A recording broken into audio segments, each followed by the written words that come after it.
Larry Caputo, ex-husband of Long Island medium star Theresa Caputo, opposes his daughter's wedding. The current prominent story is the familial dispute of Theresa Caputo, recognized as the Long Island medium. Tension has arisen around the nuptials of her daughter Victoria Caputo, as Theresa's ex-husband Larry Caputo has obstructed the wedding. Larry asserted, "Legally, Theresa remains my wife. Therefore, I cannot permit this marriage to proceed." Conversely, Theresa unequivocally declared, "I divorced Larry long ago. He is no longer my husband." This issue has resurfaced the Caputo family's personal tensions, inciting extensive discourse among the media and supporters. This June, the briny Long Island breeze bore not just the aroma of the ocean but also murmurs of scandal, heartache, and unresolved conflicts as the Caputo family became embroiled in an unforeseen turmoil. Victoria Caputo, the spirited daughter of renowned medium Theresa Caputo, was poised to wed her long-term fiancé, Anthony Romano, in an anticipated modest ceremony along the waters of Montauk. Flowers were ordered, the clothing was customized, and spirits were reportedly at peace, as said by her mother. However, few days prior to the wedding, a startling revelation disrupted years of emotional recuperation. Larry Caputo, Theresa's former spouse and Victoria's progenitor, protested the marriage in an unexpected turn of events. "She is unable to marry him. Not while Theresa remains my spouse," Larry informed reporters outside his residence in California, clutching a creased marriage certificate. "We were never formally divorced. I did not sign the final documents. Consequently, she remains my wife. This renders the wedding complex." The media erupted. Theresa, consistently composed yet evidently disturbed, replied during an unplanned interview at a Long Island cafe. "I severed my emotional, mental, and spiritual ties with Larry years ago. He is entitled to his beliefs. Legally, we are no longer married. He has no right to undermine our daughter's happiness." Victoria, who had largely remained reticent during her parents' separation and the ensuing years of public discord, finally expressed herself in a poignant Instagram post. "My wedding is not a conflict zone. I cherish both my parents, yet I refuse to let unresolved matters from their past to impede my future. This day is centered on love, not legal disputes." However, Larry had not finished. Sources affiliated with the Caputo patriarch indicate that he sought to prevent the wedding by reaching out to the venue's legal representatives, asserting that Theresa's designation as a spouse in specific financial documents could affect family trust matters. As the drama progressed, supporters were divided. Team Theresa and Team Larry gained traction online. Talk programs analyzed their divorce documents. Mediums from various regions of the country asserted that they had communicated with spirit guides supporting Victoria. Behind the scenes, tensions were markedly heightened. Victoria allegedly relocated the event to a private estate at the last moment, restricting the guest list and using private security. "It is intended to be the most joyous day of my life," she confided in a close friend. "However, it increasingly seems as though I am positioned between two specters, one from my mother's realm and one from my father's history." During the postponed wedding, conducted among overcast skies and enhanced security measures, Theresa escorted her daughter down the aisle to a gentle acoustic rendition of "Here Comes the Sun." Larry was absent. Subsequent to the event, Theresa was observed igniting a white candle beside the ocean, murmuring a prayer. "For tranquility, for affection, and for progression," she articulated gently. As Victoria and Anthony engaged in their inaugural dance, the wind subsided. The clouds dispersed. A faint yet distinct rainbow spanned across the horizon. Several attendees asserted they sensed the presence of a spirit, gentle, encouraging, and approving. It is possible that not all the Caputos were fragmented after all. Nonetheless, Theresa Caputo has witnessed and experienced numerous phenomena over her 15-year tenure as the Long Island medium. Apparitions of the deceased, unaddressed sorrow, forgotten affection, and sporadic mischievous specters constituted her quotidian existence. However, Nothing could have adequately prepared her for the events that transpired on a brisk October evening in Montauk. Theresa arrived at the expansive, century-old Montclair house on the outskirts of Long Island shortly after 7 p.m. The residence was owned by Eleanor Hartwood, an 84-year-old widow who had solicited a private reading. Theresa, inquisitive and consistently reverent towards the spirits, had acquiesced. Upon her arrival on the creaking wooden porch, an unsettling sensation emerged. Deactivated. The weather was unseasonably cold, and her customary tingling sense indicating spirit presence manifested as a low, continuous hum, akin to a distant, perpetual motor. However, Theresa attributed it to the maritime breeze and the antiquity of the house. Eleanor welcomed her warmly, albeit with weary eyes. "I've been anticipating your arrival," she remarked, lacking a genuine smile. They were seated in the parlor. The fire emitted a crackling sound. Theresa commenced the discussion with her customary phrase, "Occasionally, what I perceive or hear eludes my understanding, yet it may be entirely comprehensible to you. Is that acceptable?" Eleanor acquiesced with a silent nod. Theresa shut her eyes. She experienced an unusual sensation almost instantaneously. An influx of energy surged into her chest, not the tender essence of a beloved someone, but something imperative, despondent. Theresa inhaled sharply. A child's voice, distinctly audible, resonated in her ears. "You must examine your reflection." She unveiled her eyes. No one else had perceived it. Not Eleanor. Not just anyone. "This has never occurred in 15 years, she murmured. "A spirit has never requested that I undertake such an action." Theresa was accustomed to theatrical readings. However, this was not intended for Eleanor. This was intimate. She sensed it.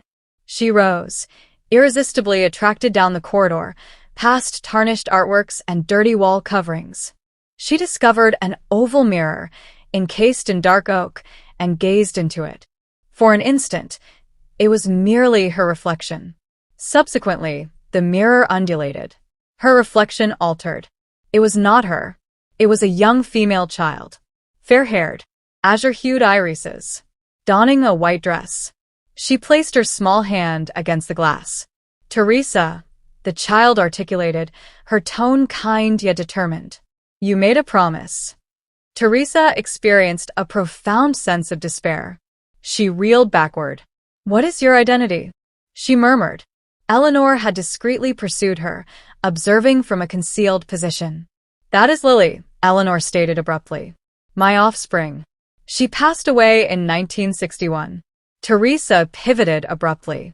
"However, what is the reason for contacting me?" Eleanor's countenance became anguished. "Due to your acquaintance with her." "In a previous existence." Silence descended like a dense curtain.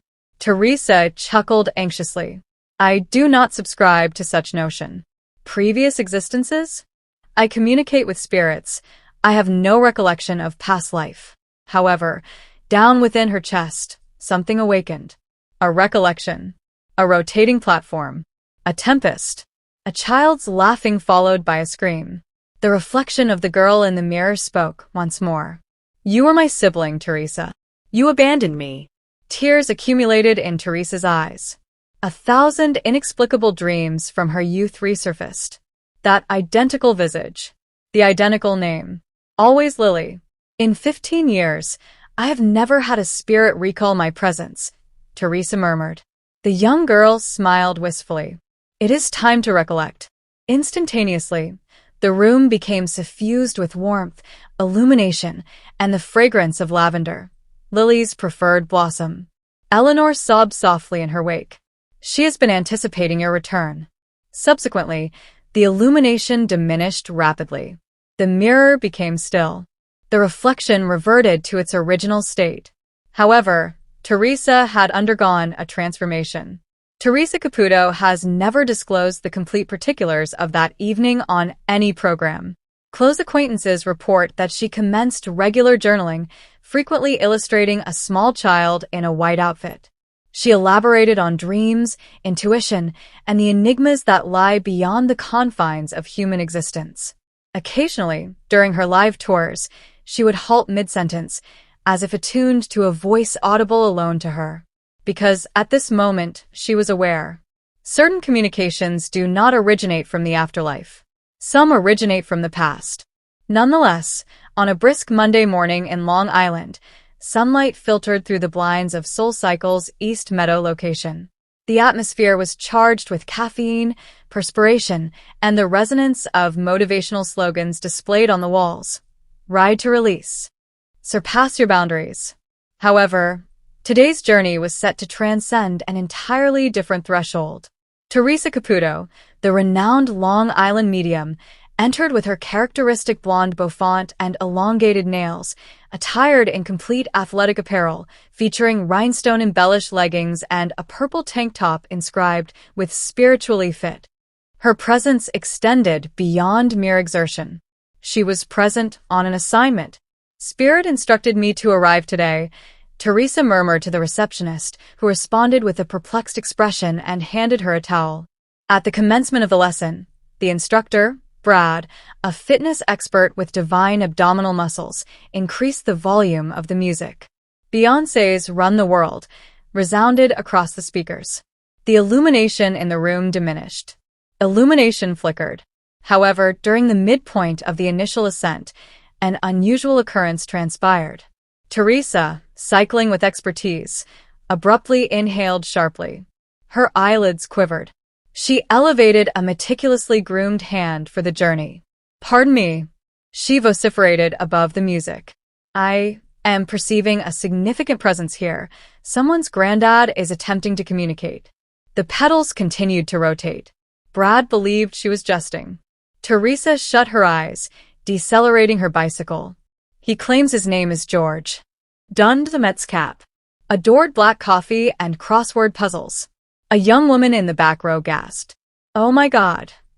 That is my grandfather, George," Theresa indicated. "He wishes to convey that he witnessed your graduation. He continues to regard your partner as a slacker." 50% of the students ceased pedaling. A handful laughed uneasily. The remainder continued to ride, unsure if this constituted an intricate SoulCycle-themed event. Brad, torn between professionalism and anxiety, said, "Ma'am, perhaps we could confer after class?" However, it was too late. Theresa was exceptionally enthusiastic. "I also have a woman present, more mature, emitted an aroma reminiscent of cinnamon, consistently carried peppermint in her handbag. She is instructing, advise my daughter to utilize the fine china. Cease reserving it for Christmas." A middle-aged woman wept uncontrollably. "Mother?" The lights oscillated. The music experienced a malfunction. The room's temperature decreased little. The atmosphere became dense with vitality and the scent of peppermint. Unexpectedly, all 20 stationary bikes began to emit synchronized squeaks as though ethereal entities had participated in the lesson. A frigid draft whirled through the studio. A man fell from his bicycle. "This is certainly not included in the waiver form." Theresa smiled broadly. "This occurs when the spirit realm desires cardiovascular activity." At the conclusion of the class, just 50% of the riders remained on their bicycles. The others sat in a cross-legged position on the floor, attuned to messages from beyond. Brad, having entirely lost control of his class, capitulated and further reduced the lighting. Upon the conclusion of the session, Theresa rested her hand upon her heart. "The spirit advises, hydrate, extend. Moreover, the deceased may still be invested in your fitness aspirations." She exited to the sound of applause, perhaps accompanied by a faint murmur from the spirit realm stating, "Ride or die." Once more.